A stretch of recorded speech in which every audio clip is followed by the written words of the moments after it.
Bonjour Père Louis, heureux de vous Christine. retrouver pour continuer dans les sabots de Bernadette. Après le moulin de Boli et le temps du bonheur, voilà le temps des épreuves, le cachot. Le cachot qui sera quand même un lieu très important dans la vie de la jeune Bernadette. Donc on voit bien que la vie de famille de Bernadette, bien, il y a ses hauts, mais il y a aussi ces dures épreuves qu'on va découvrir aujourd'hui. Oui, nous laissons guider par la vie de Bernadette. Il y a ces 10 premières années dans le moulin de Boli, le moulin de bonheur, mais aussi une vie marquée par des épreuves. En 10 ans, on voit plusieurs coups durs se succéder, la mort de plusieurs frères et sœurs. Bernadette, qui a une santé fragile, on va le voir un petit peu plus loin. L'accident de travail de son papa qui se crève un œil, et tout ça dans un contexte difficile, contexte économique difficile, avec la révolution industrielle et les moulins qui ferment les uns après les autres. C'est ainsi qu'en juin 1854, il n'y a plus assez d'argent pour payer le loyer et les Soubirous sont expulsés. Et Bernadette, à 10 ans, quitte le gai moulin de son enfance et après plusieurs déménagements, la famille trouve refuge en 1857 dans cette prison désaffectée de la ville qu'on appelle le cachot. François, le papa, est devenu brassier, c'est-à-dire qu'il loue ses bras à la journée, et Louise, la maman, fait différents travaux domestiques pour gagner un peu d'argent. Oui, c'est une période très difficile en effet pour toute la famille. Ça me fait penser un petit peu aux Misérables hein, quand même. C'est d'ailleurs un peu les mêmes époques. Les parents ne gagnent pas suffisamment pour nourrir leurs enfants. Quelle difficulté pour des parents. Bernadette et ses frères et sœurs connaissent la faim. On raconte même qu'une dame trouve un jour le petit Jean-Marie, donc qui est âgé de 7 ans, l'un des frères de Bernadette, à l'église en train de manger la cire des cierges. Et au même moment d'ailleurs, François Soubirous est accusé faussement de vol de farine. Voilà, il passe 8 jours en prison. Ça aussi, ça a été une épreuve pour Bernadette. Bernadette, on peut dire, joue un rôle important dans sa famille. D'un côté, il y a ses épreuves de famille, il y a aussi, j'y reviens, donc sa santé fragile. Elle est atteinte d'asthme et elle porte les séquelles du choléra. Elle va être envoyée comme domestique de ferme à Bartrès, à quelques kilomètres de Lourdes. Et on sent en elle en même temps sa grande détermination. Elle veut apprendre le catéchisme et surtout se préparer ainsi à sa première communion. Elle a pris ses prières, son Notre Père, en français, le Je vous salue Marie. Elle porte toujours en elle un chapelet. Donc à la fois l'épreuve, mais aussi cette paix, cette joie profonde qui l'habite. Oui, c'est vrai que on la découvre par petites touches cette jeune Bernadette qui est avide de Dieu, qui est avide de faire sa première communion. Parlez-nous un petit peu du cachot, Père, où est restée vivre donc la famille Soubirous. C'est un peu le symbole de cette période difficile. Ils vivent un véritable cauchemar. Alors, entrons effectivement dans le cachot comme nous pouvons le faire aujourd'hui à Lourdes. Donc, je rappelle cette ancienne prison qui est située rue des Petits Fossés. On entre dans une unique pièce.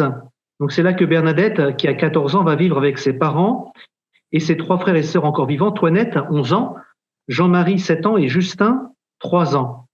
Une unique et sombre pièce de 3,70 m sur 4,40 m. Qu'est-ce qu'on y fait? À la fois la cuisine, c'est la salle à manger, c'est aussi la chambre, avec 2 pauvres lits à droite en entrant et une seule petite malle pour mettre le linge. Vous voyez, tout cela pour 6 personnes. Ouais, le procureur d'ailleurs le dit quand il décrit cet endroit comme infect et sombre.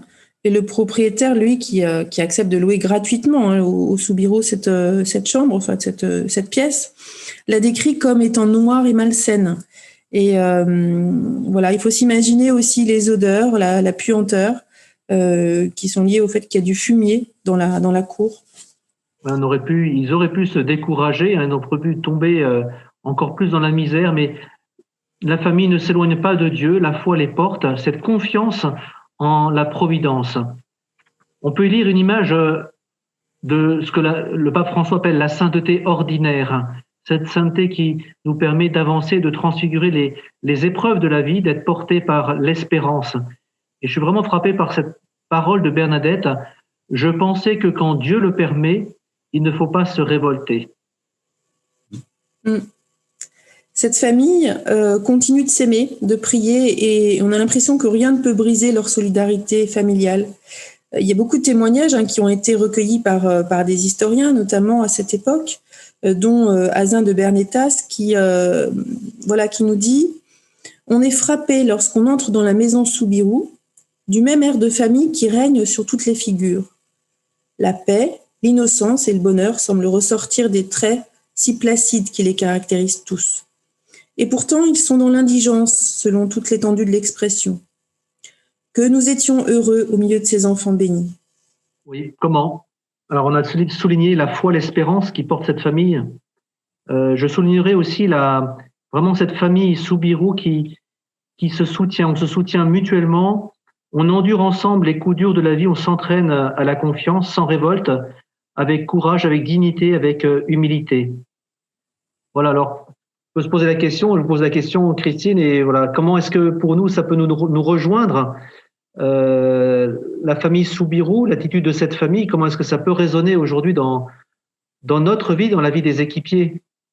Ouais, je pense que ça résonne de manière différente en fonction de notre propre expérience de la souffrance, des épreuves, de la maladie peut-être, de notre manière de vivre les difficultés, voilà.